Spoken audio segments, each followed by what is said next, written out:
कि हम लोग प्रत्येक वर्ष श्री गंगा सभा और नगर निगम और मतलब अपने समिति के माध्यम से हम लोग क्या करते हैं, घाट की सफाई करके जाते हैं। ये जो व्यवस्था है यहाँ पर हम लोग 29 साल से अपने समिति के माध्यम से करते हैं। तो कलकत्ता तक के लोग यहाँ आने लगे क्योंकि यहाँ सफाई लगभग 20-22 हजार के लगभग होंगे और इस बार ये 30 के ऊपर क्रॉस होगा। देखिए यहाँ पर क्या है कि 9-10 प्रदेशों से आते हैं। नमस्कार, मैं अंकित गैरोला।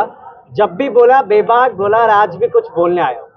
अगर आज का जो मुद्दा है और जो विषय है वो है छठ, एक ऐसा पर्व जिसको महापर्व भी कहा जाता है। मगर कैसे इसकी तैयारी की जाती है, कैसे इसको मनाया जाता है, वो कौन लोग इसे मनाते हैं, किस तरीके से पूरा का पूरा जो सामान है, तमाम चीजें जो होती है कैसे होती हैं, वो भी जानेंगे। क्योंकि हमारे साथ कोई एक ऐसी शख्सियत है जिनसे मैं आपको अभी रूबरू करवाऊंगा और वो आपको तमाम इन चीजों के बारे में बताएंगे। नमस्कार सर। नमस्कार। तो सबसे पहले आप अपना परिचय देकर हमें हमारे सभी दर्शकों को बताएं कि आप किस तरीके से पूरा का पूरा ये जो प्रांगण है इसको सजाते हैं। मैं रामकृपाल गौतम, अध्यक्ष सार्वजनिक छठ पूजन समिति। ये जो व्यवस्था है यहाँ पर हम लोग 29 साल से अपने समिति के माध्यम से करते हैं। क्योंकि छठ महापर्व तो अनादिकाल से चली आ रही है, परंतु एक संगठित रूप से एक व्यवस्था, क्योंकि यहाँ पे हजारों की संख्या में श्रद्धालु एकत्रित हो रहे हैं और ये आपको रविवार को देखने को भी मिलेगा। तो उसके लिए हम लोग यहाँ पर व्यवस्था करते हैं ताकि कोई श्रद्धालु जो बाहर से है उनको कोई असुविधा न हो।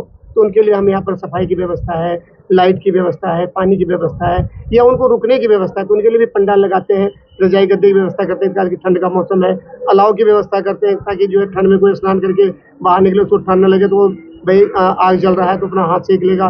तो ये सारी सुविधाएं जो हम लोग अपनी समिति की तरफ से करते हैं ताकि जो हमारे श्रद्धालु हैं, जो हमारे छठ पूजा के भक्त हैं, उनको किसी प्रकार की सुविधा ना हो। कितने टाइम से सर आप ये सारी समिति काम कर रहे हैं? ये 29 वर्ष से कर रही है लगातार। ये 29वां वर्ष है जो संगठित रूप से कर रहे हैं। अच्छा, 29 वर्ष आपको हो चुके हैं। क्या फर्क देखते हैं आप पिछले वर्ष में और इस वर्ष में? देखिए, हर वर्ष कुछ न कुछ परिवर्तन होता रहता है। क्योंकि जब हम लोगों ने शुरुआत की थी, जो हमारे सीनियर साथी थे, तो हमारे जो प्रथम अध्यक्ष थे, और तब और अब में बहुत अंतराल आया है। क्योंकि उस समय क्या था कि हमें बहुत मेहनत करनी पड़ती थी। आज हमारा पूरा त्रिवेणी घाट पक्का हो चुका है, तो सरकार के द्वारा कहीं ना कहीं सहयोग मिला और संख्या भी हमारी बढ़ती जा रही है। और कहीं ना कहीं आजकल टेक्निकल का जमाना भी आ गया है, तो जो नई युवा पीढ़ी है उनको भी लगता है और इस पूजा के माध्यम से हम लोग एक दूसरे से जुड़े रहते हैं। तो कितनी संख्या में लोग आ जाते हैं यहाँ पे? पिछली बार क्या रहा होगा आपने? पिछली बार लगभग 20-22 हजार के लगभग होंगे और इस बार ये 30 के ऊपर क्रॉस होगा। क्योंकि हाँ जी, क्योंकि देखिए पहले क्या था कि सिर्फ त्रिवेणी घाट पर था, अब जो हम चंद्रेश्वर मंदिर तक हमारे जो लोग पूजा करने के लिए बैठते हैं और प्रत्येक परिवार में जितने भी सदस्य होंगे वो सभी यहाँ पर आते हैं। अच्छा। हाँ, अगर एक परिवार का पूजा का डाला आता है तो ये लगाइए, अगर मेरे घर में 4 मेंबर है तो चारों घाट पर होंगे। तो ये इस प्रकार की व्यवस्था यहाँ लगभग इस बार जो है 30-32 हजार से ऊपर ही आदमी की संख्या होगी। 30-32 हजार तक आप मतलब देखिएगा, एस्टिमेट देखिएगा, हर वक्त चेंजेस आ रहे हैं। पिछले 29 साल से आप 29 साल का पहला जो आपकी समिति ने किया था और आज आप 2023 का फिर वापस करने वाले हैं, तो क्या देखते हैं 29 साल पहले का पहला दिन और आज का दिन? देखिए, पहले क्या था कि सिर्फ हम लोग त्रिवेणी घाट तक थे कि मतलब 300 मीटर में हमारा प्रोग्राम हो गया था, पूजा पाठ हो गया था।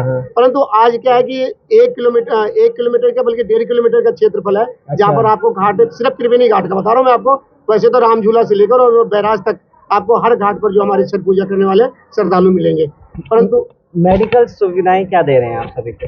मेडिकल सुविधाएं गंगा मैया की कृपा होती है, आवश्यकता नहीं होती है। वैसे हमारे पास है, व्यवस्था है, परंतु उसकी आवश्यकता नहीं होती, इसमें आवश्यकता नहीं होती। पंडाल लगाया जाएगा या ये जो लगा पड़ा है अभी मैं दिखाऊंगा कि आपको भी दिखाऊंगा, मगर ये जो पंडाल सिर्फ इतना या फिर पूरा आगे तक जाएगा, पूरा त्रिवेणी घाट? क्या है कि आप पंडाल देख रहे हैं, अभी तो पंडाल का काम चल ही रहा है, अभी तो शुरुआत ही हुआ है। क्योंकि परसों मेन प्रोग्राम कल से शुरू होगा, तो इसलिए अभी ये रात्रि तक पंडाल काफी संख्या मतलब क्षेत्रफल में लगेगा और इसके अलावा बाकी जो सजावट का काम होगा। एक सवाल और पूछूंगा सर आपको मैं, अब संडे के दिन ये सारी चीजें रविवार के दिन हो रही है, मगर जब तमाम पूरे जो पूजा अर्चना खत्म हो जाती है उसके बाद कुछ चीजें पीछे छूट जाती है जिसको हम गंदगी कहते हैं। तो माँ गंगा पे कुछ चीजें हो जाती है, अब गंदगी भी नहीं कहूँगा मैं, पूजा अर्चना हो रही है तो तमाम चीजें आती रहती है।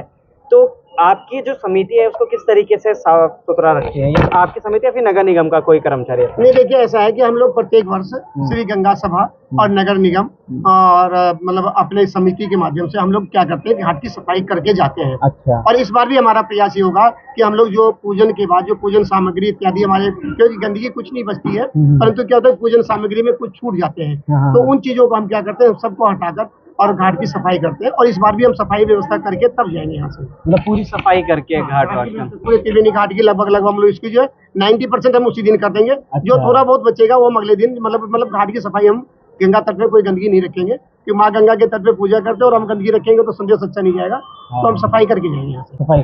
अभी एक सवाल और, अंतिम सवाल मैं आपसे पूछूंगा, कितने शहरों से और कितने जगहों से लोग यहाँ पर आते हैं? देखिए यहाँ पर क्या है कि 9-10 प्रदेशों से आते हैं, शहरों से नहीं। हमारे उत्तराखंड के तो आते ही हैं, और अन्य शहर जैसे पंजाब से एक BS भुल्लर है, जज रिटायरमेंट है।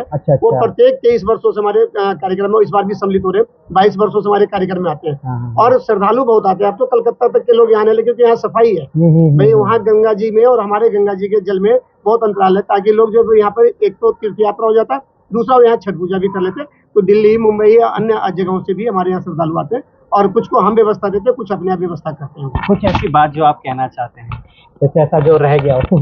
नहीं, सब अच्छा है। और देखिए भगवान भास्कर का पूजा है, सूर्य भगवान की पूजा है, और रविवार का दिन पड़ रहा है, तो ये तो महत्व है। और ये ऐसा नहीं कि खाली एक भोजपुरी समाज या पूर्वांचल के लोग छठ महापर्व करते हैं। छठ महापर्व तो सभी के लिए है, पूरे सनातन धर्म का सबसे महान पर्व में है, क्योंकि निर्जला व्रत ही 38 घंटे का होता है इसमें। तो ऐसे व्रत पे जो है सभी श्रद्धालुओं को मैं बधाई देता हूँ, सभी नगरवासियों को बधाई देता हूँ, और प्रशासन से उम्मीद करता हूँ कि हमें इसमें सहयोग प्रदान करेंगे। बहुत बहुत बहुत बहुत धन्यवाद सर आपका हमारे साथ जुड़ने के लिए, और प्रशासन का भी, उस सभी लोगों का भी मैं अभी से धन्यवाद इसलिए कह रहा हूँ क्योंकि लगातार हमारा प्रशासन इन चीज़ों में आगे रहता है, और उनकी ही बदौलत सारी चीज़ें यहाँ पे मेंटेन की जाती है। मैंने हालांकि सर के तरफ से भी बहुत सारी चीज़ें होती है, मगर किस तरीके से छठ पूजा होने वाली है, क्या उसका भव्य प्रांगण होने वाला है, वो भी आपको जल्दी दिखाऊंगा। तब तक के लिए बने रहें लोकार्पण के साथ, अनावरण सच का। बहुत बहुत धन्यवाद।